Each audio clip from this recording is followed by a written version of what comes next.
ఎందుకు వెళ్ళావు బిగ్ బాస్కి నార్మల్గా? ఏం చెప్పారు? బిగ్ బాస్ సీజన్ 2 అప్పుడు సీజన్ 2కి నాని అన్న వాని పిలవండి బాగుంటుంది అన్నారు. అయితే వీళ్ళు నానిగారు మిమ్మల్ని మీరు ఉంటే బాగుంటుంది అంటున్నారండి, మీరు రండి ఒకసారి అంటారు. నేను వెళ్తే ఇది అంటే 4 సినిమాలు జరుగుతున్నాయండి బయట, నేను ఇప్పుడు సడన్గా లోపలికి వెళ్ళిపోతే నాకు ఇబ్బంది, అని దిల్రాజు గారి ప్రొడక్షన్, వారాహి ప్రొడక్షన్ వీటిల్లో ఉన్నా. అయ్యో ఇబ్బంది అండి, తేజ గారు చెప్పింది గుర్తొచ్చింది, ఎప్పుడు లాక్ అయిపోద్ది ఎక్కడే కానీ, ఇలా అండి అంటే నెక్స్ట్ సీజన్ చూసుకుందాంలేండి అని చెప్పిన ఊరిక. సరే ఓకే అన్నారు. సీజన్ 2 అయిపోయిన తర్వాత నాకు భయం ఎత్తుకుంది, ఇది బిగ్ బాస్ అంటే ఇలా ఉంటుంది అని. కౌశల్ ఆర్మీ అప్పుడు సీజన్ 2 తర్వాత వీళ్ళు సీజన్ 3కి ముందు నుంచే ఫోన్ చేస్తారు నాకు. ఏది ఆగస్టులోనో జూలైలోనో స్టార్ట్ అయితే నాకు మార్చ్ ఏప్రిల్ నుంచే ఫోన్లు చేస్తారు. నేను ఏదో ఒకటి చెప్పి తప్పించుకుంటున్నా. అప్పటికి రొమాంటిక్ మూవీ షూట్లో ఈడున్నాం, గోవాలో ఉన్నాం. నా పక్కన అలీగారి తమ్ముడు కయ్యమని ఉన్నాడు. ఎవర్రా ఫోన్ చేసిన ప్రతిసారి ఏదో ఒకటి చెప్తున్నావు ఏంట్రా అన్నాడు. లేదన్నా ఇట్లా బిగ్ బాస్కి రమ్మంటారు, నాకేం భయం వేస్తుంది పోవాలంటే, పోకుంటే బాగా అది పోతే డబ్బులు వస్తాయి కానీ ఇదన్నా అంటే, అరే ఏం కాదు, నువ్వు బయట ఎలా ఉంటావో వెళ్ళి అలాగే ఉండు, నువ్వు జనాలకి నచ్చితే ఓకే, నువ్వు ఖచ్చితంగా నచ్చుతావు, నువ్వు నీలాగుంటే నచ్చుతావు, నువ్వు ఎప్పుడైతే దొంగ నాటకాలు ఎచ్చావో నచ్చవు, నువ్వు నీలాగుంటే కనుక నచ్చుతావు, నువ్వు వెళ్ళి హ్యాపీగా డబ్బులు ఇస్తారు, తెచ్చుకో, పెళ్లి కావాల్సిన పిల్లోడు డబ్బులు వస్తాయి కదా, ఓన్లీ డబ్బుల కోసం పో అన్నాడు. సరే ఓకే అని చెప్పేసి ఫోన్ చేసి వాళ్ళకు, నాకు మీరు మంచి డబ్బులు ఇస్తే వస్తానండి అన్నారు. వాళ్ళు సరే అని చెప్పి నేను అడిగినంత ఇచ్చారు.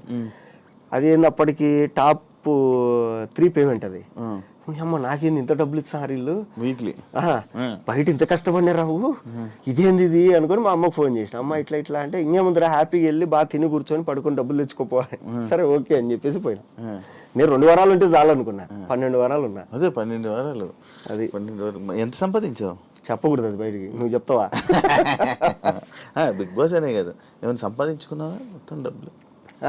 సంపాదించుకున్నా.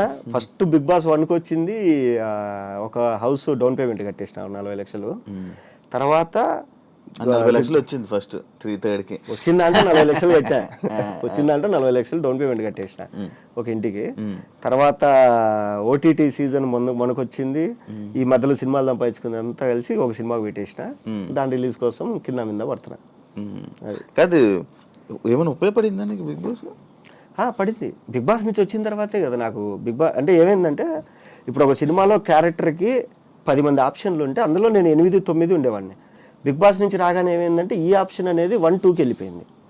సో రెమ్యునరేషన్ కూడా కొంచెం పెంచారు. ఓకే, అట్లా. ఓకే. నీ సినిమా కాంట్రవర్సీ ఏంటి?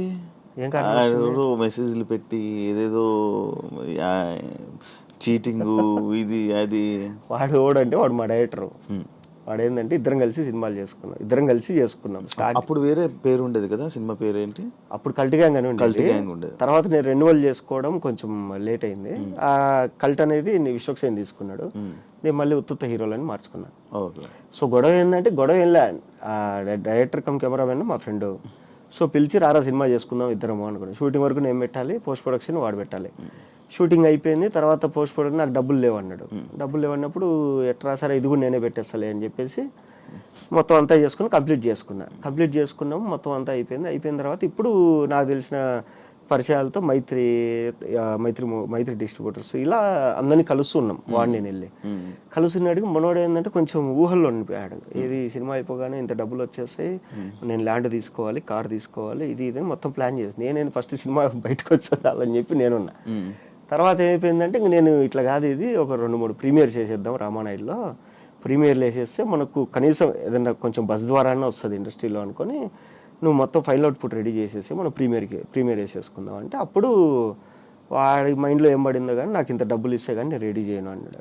నేనేంటంటే ఫ్రెండ్ కదా అని చెప్పి మొత్తం నమ్మి ఫైల్స్ అన్నీ మనోడి దగ్గర పెట్టేసి, నాకు తెలియదు అసలు ఎన్ని హార్డ్ డిస్కులు కొనుక్కున్నాం ఏంటి అంటే, ఎంత ఖర్చు అయింది అనేది అకౌంట్స్ రాసుకుంటున్నా. లేదు ఇది అన్నప్పుడు మనోడికి ఏంటంటే పాపం అప్పటి వరకు అంటే నెగిటివిటీ వచ్చిందో మైండ్లో, ఇది అయిపోతుందో లేదో అని, లేదంటే కనుక వాడికి నిజంగా డబ్బులు అవసరమైంది. అప్పుడు నా దగ్గర డబ్బులు లేవు. నేను ఎవరైనా నా దగ్గర డబ్బులు ఉంటే నేనే ఇస్తా కదరా నీకు అని, సరే ఇట్లా కాదు అగ్రిమెంట్ చేసుకుందాం మనము వచ్చిన తర్వాత ఇంత అని అంటే, సరే ఓకే అగ్రిమెంట్ చేసుకుందాం అని చెప్పిన. తర్వాత వాడు అగ్రిమెంట్ రాలేదు, నేను చేసుకోలేదు. నేనేమన్నా అంటే, సరే అయితే నువ్వు సైలెంట్గా ఉంటే నేను సినిమా మొత్తం రిలీజ్ చేసేసి వచ్చిన డబ్బులు వచ్చిన తర్వాత నేను పిలిచి నీకు ఇవ్వాల్సింది నీకు ఇచ్చేస్తాను అంటే, అప్పటికే ఇచ్చేసిన కొంచెం డబ్బులు, ఇవ్వాల్సింది ఇస్తా అన్న. అది దానికి అందరికి మెసేజ్లు పెడుతున్నాడా? దానికి ఏంటంటే వాడు మెసేజ్లు పెట్టేది ఏంద్రా అంటే వాడి ఫ్రెండ్స్ ఉన్నారు కొంతమంది ఇండస్ట్రీలో, వాళ్ళకి ఇదంతా తెలియదు. ఇప్పుడు నాకు ఇంకొకటి గొడవ అయింది, నేను వచ్చి నా వర్షన్ నీకు చెప్పిన, అవతల మూడో పర్సన్ నీకు తెలియదు, నువ్వేం చేస్తావు నేను చెప్పి నమ్ముతావు కదా. సో అట్లా ఏంటంటే మనోడు చెప్పిందంతా వాళ్ళు నమ్మారు, నమ్మేసి వాళ్ళు ఏదేదో సరే ఓకే పోనీలే మనం ఏమైంది, అది ఎందుకు రిలీజ్ అవ్వట్లా? ఉన్న డబ్బులంతా దానికే పెట్టేసిన.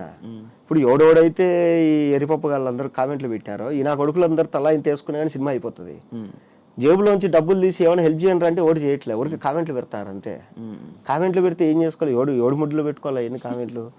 నేను చెప్పినా క్లియర్గా, అరే మీరు ఇంత బాధపడతారు కదా మీ వాడికి పేరు రాలేదని, మీరే తలా ఇంత వేసుకొని సినిమా కొనండి, మీరే రిలీజ్ చేయండి, లేదా మీరే తలా ఇంత వేసుకొని సినిమా రిలీజ్కి హెల్ప్ చేయండి రా అంటే ఎవరు చేయడంట, జేబులోంచి ₹1 తీయరంట, ఊరికి ఇన్స్టాగ్రామ్ తీసి కామెంట్లు పెడతారంట. అది ఇప్పుడు రిలీజ్ అవుతుందా? రిలీజ్కి 30 లక్షలు కావాలి. సో ఆ డబ్బుల కోసం నేను అంటే ఇప్పుడు పెళ్ళి అయిపోయిన తర్వాత ఏంటంటే ఎంత లేదన్నా నెల అయ్యేసరికి ఒక 70,000 ఖర్చులు వస్తున్నాయి. ఏది హైదరాబాద్లో రెంటు, ఊర్లో రెంటు, ఇక్కడ ఖర్చులు, అక్కడ ఖర్చులు, అవి. ఓన్ హౌస్ అన్నా?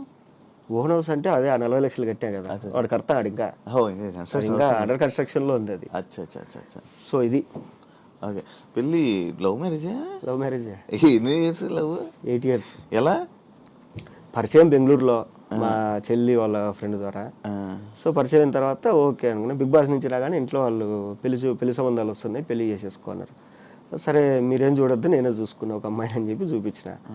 సరే ఓకే వాళ్ళు తెలుసా అంటే లేదు అని చెప్పేసి వాళ్ళ ఇంట్లో చెప్పినాం. సరే వాళ్ళు ఓకే అన్నారు, మా వాళ్ళు ఓకే అన్నారు. ఓకే అయిన తర్వాత ఇద్దరు మాట్లాడుకొని పెళ్లి చేసేసినారు అంతే. ఇద్దరు రచ్చలు గిచ్చలు ఏం లేవు. కాదు లవ్ స్టోరీ ఇప్పుడు ఫన్ బకెట్ టైంలోనా? ఫన్ బకెట్ కాదు, 2017లో ఫస్ట్ అమ్మాయిని చూసాను నేను. ఎక్కడ? బెంగళూరు ఎందుకు వెళ్ళావు అసలు? మా చెల్లెలు అక్కడ జాబ్ చేసేది. నువ్వెందుకు వెళ్ళు? మా ఫ్రెండ్స్ అంతా అక్కడే కదా ఉండేది. బెంగళూరు నాతో పాటు చదువుకున్న వాళ్ళందరూ బెంగళూరులోనే సెటిల్ అయింది. సెటిల్ అయింది అక్కడ. పార్టీల కోసం వెళ్ళేవాడివి అంతే. ఇక్కడ తిరిగేవాడిని కాదు, బెంగళూరులోని బ్రూవరీలు పబ్బులు అన్ని తిరిగేవాడిని బాగా. హైదరాబాద్ లో ఏం తెలియదు? హైదరాబాద్ లో ఏంది అడ్రస్లు కూడా తెలుసు నాకు. హైదరాబాద్ లో ఏ ఒక్కడ ఉంటాయి పబ్బులు ఇప్పటికి కొన్ని తెలుసు. ఏది మనం పార్టీలకు ఎప్పుడైనా కలుస్తాం కదా, ఓకే ఫలానా పప్పు అంటే ఓకే. బర్త్డే పార్టీలకు వెళ్తున్నప్పుడు అంతే, పార్టీలు రోజు పార్టీలకు వెళ్తాం, బర్త్డేలకు వెళ్తున్నప్పుడు మనం. సో అట్లా పరిచయం అంతే. అచ్చా. ఇంట్లో వాళ్ళు ఎప్పుడైతే పెళ్ళి అన్నారో సరే మీరు చూడొద్దు నేనే చూసుకున్నా అని చెప్పిన. ఆ అమ్మాయి కూడా వాళ్ళ ఇంట్లో చెప్పింది. నువ్వు ప్రపోజ్ చేసావా ఆమె ప్రపోజ్ చేసింది? నేనే చేసాను. నువ్వే చేసావా? ఓకే. మనం ప్రపోజ్ చేసేంత ముఖం ఏముంది, సెలబ్రిటీ కదా, ఏముంది సెలబ్రిటీ అయితే. నేను అడగడమే డైరెక్ట్ పెళ్ళి అన్నా. అప్పటికి ఆ అమ్మాయి చదువుకునేది. ఇట్లా